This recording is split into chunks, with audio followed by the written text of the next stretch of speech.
Boyue has had a little bit of trouble in the past 16 months. Becoming their own OEM, making products in-house, business acquisitions, overproduction of white label units, dropping the Likebook name, and now a collaboration with another manufacturer in order to simply keep their products alive. So in the end, Boyue decided to get out of actually making e-readers and focus on various other educational businesses.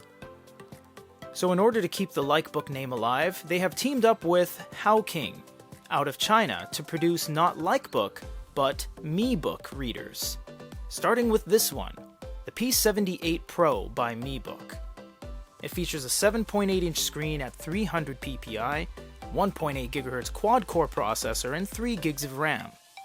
It has an SD card and a 3200 mAh battery with Bluetooth 4.2 downgraded from the previous generation's 5.0. This one changes the game a little bit because they're actually using the active capacitive pen, much like the original P10 release. Because this isn't running a Wacom layer, you only have this pen to choose from. The nibs are fairly hard and plasticky. The pen is built quite well, which has a nice kind of rubber coating on the outside with a metal lapel clip and 2 buttons that kind of light up when you press them at times. You also have to note that this is running a quadruple A battery. That is unavoidable, it will not work without it. It is included in the device's box. However, if you lose it, it is a harder battery to find, but your local drugstore or electronics store should have them. You put it in like that. You don't have to charge the pen, but you will have to replace the battery if it goes out.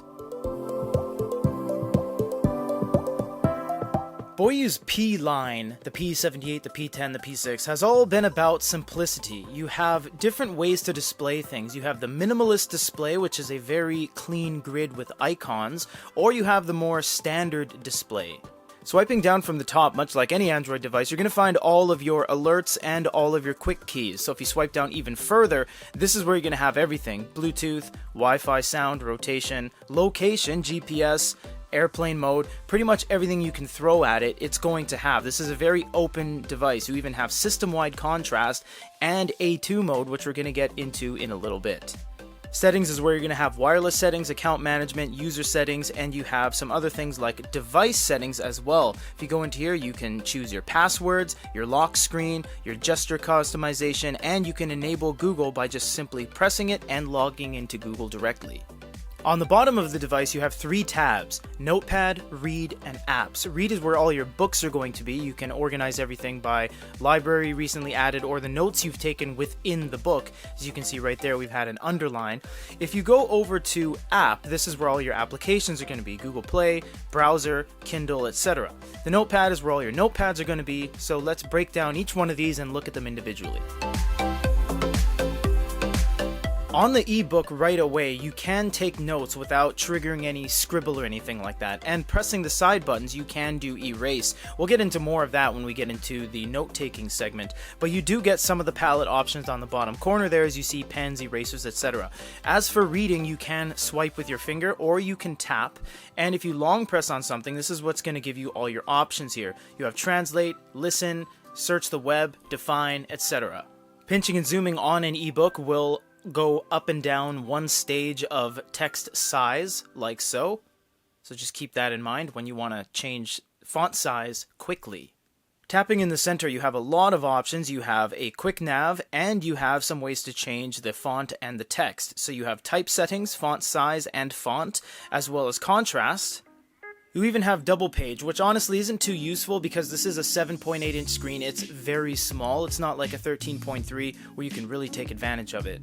And if you ever feel like these are not enough options, you can actually click on the 3 dots and change via a slider bar hundreds of points of combinations. So you can change that, you can change bold, italicize. There are a ton of options to go through here, and even typesetting has indentation, line spacing, paragraph spacing, font spacing. You can really get carried away here and craft and cater the book to exactly the way you want to look at. This constant circulation in the sponge discharges more than only important function. For, as already noted, it serves the purpose of nutrition in that The TTS is blanket, so it'll be this exact TTS on anything you sideload or download. So that's a good point. The bad point is it is fairly robotic. We've been showing this PDF for many moons as a placeholder and a base of measurement and comparison, so this is what it's going to look like on here. The unit is quite fast, it handles it very well, and you can start sketching right out of the gates. You do still have your palette at the bottom too. This palette carries over through pretty much everything you throw at it, even ebooks, so that's very nice to have. You can also pinch and zoom, which is quite snappy, and you can input long presses on text elements and have it utilize it just like you would in an ebook. There are some ways to change your experience down below via contrast. This is labeled orientation, which is not correct because this says lighter, lightest, original, dark, and darkest. This will be the contrast, not the orientation. You also have typesetting, which basically means you can crop it, you can fit it to corners, fit it to width, you can scroll up and down, left and right, double page, etc. Fortunately, 7.8 is the exact same screen size as manga, in Japan at least. I know in North America, manga and graphic novels and comic books can sometimes be fairly large, kind of like a really flat piece of paper, but manga is more compact, so this is very evident of that. So the experience is quite nice, page turns are very quick, and the contrast and the resolution and everything is more than capable of handling manga. On the bottom left corner, you can open up the palette and you have 4 different pens: fountain, pen, pencil, and highlight. You have 5 colors as well: black, red, blue, green, and white, which is just the absence of color, or pretty much like an eraser. Now obviously these aren't going to show up on the unit itself, it will only show up when you export, but the different shades of gray are helpful. You also have line width at the bottom, although there is pressure sensitivity on the unit, so you don't have to worry about that too much, but it is a good boost if you want to start off with something a little bit thicker.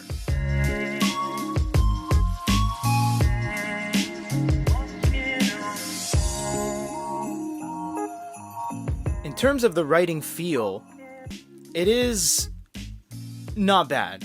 It's a little bit grainy and granular like sandpaper, which is nice, but the overall lack of flexibility in the screen, due to it being a glass screen with a matte screen protector on top, does trickle through the pen, and the very hard nib, it's not a palm nib, it's not a rubber-based nib like a Stadler or a Big Me, and it most certainly isn't a graphite blend.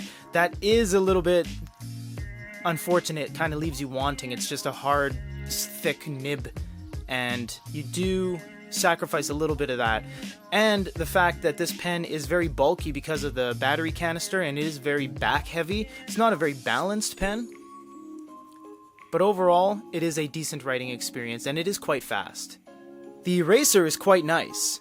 How it works is if you go like this and you make a little scribble box, and I use the button that is closest to the tip and I swipe over any part of that, it's going to delete everything. That is considered a stroke eraser.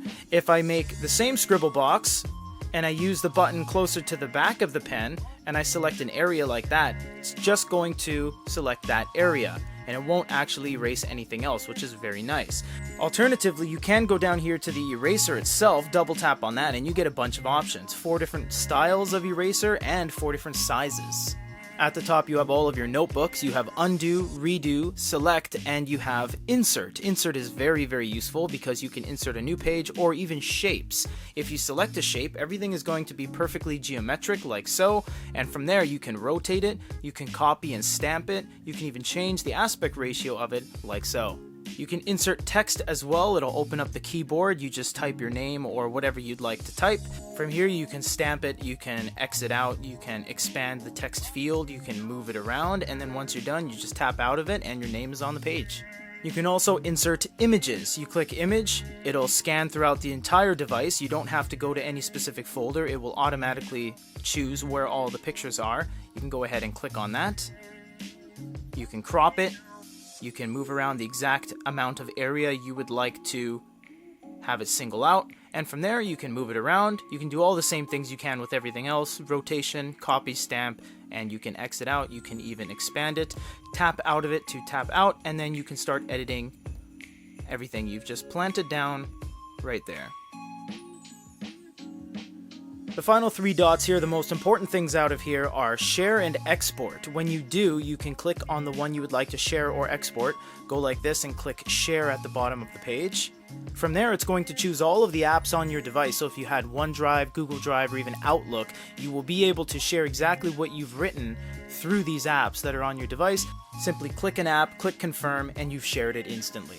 The other thing to look out for is paper switch. You don't have to wait and create a new notebook every time you want to do this. You can choose from a whole bunch of different pages.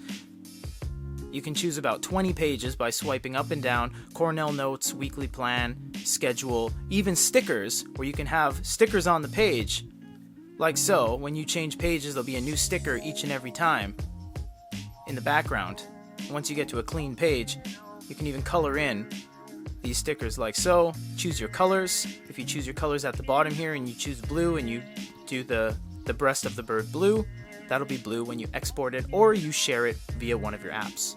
When you sideload everything into this unit, it automatically organizes everything for you. If you put everything in the root, it's going to put PDFs where PDFs need to be, EPUBs where EPUBs need to be, and music where music needs to be. Finally, apps is where you're going to have all of your applications. You have browser, gallery, calculator, etc. You have your user settings. You have things that you're going to sideload and download like the Amazon Kindle app. You do have Google Play on here. And you have an app store by Haoqing and Boyue. Unfortunately, there's only 12 apps versus the literal millions of apps on Google Play, so just use Google Play.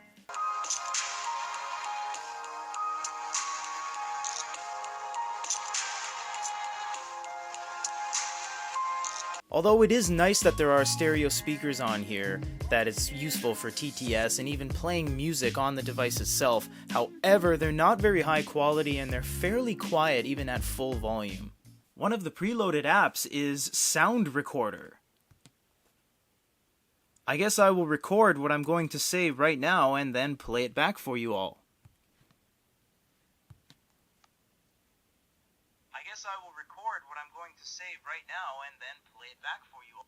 The glow light has a warm light as well, so you can make it very cool or very warm. And to be completely honest, this changes very fast. We've seen a lot of devices that don't nearly come this close in terms of responsiveness. And you also have bedtime, nighttime, and daytime. And if you go to customize, it's the full experience with all the slider bars.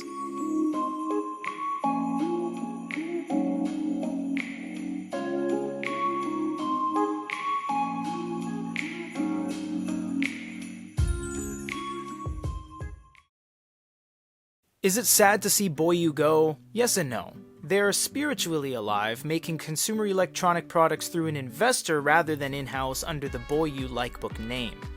The end result in the current narrative of our industry is that they are indeed alive and well, but just not in the traditional sense. This is a step in the right direction.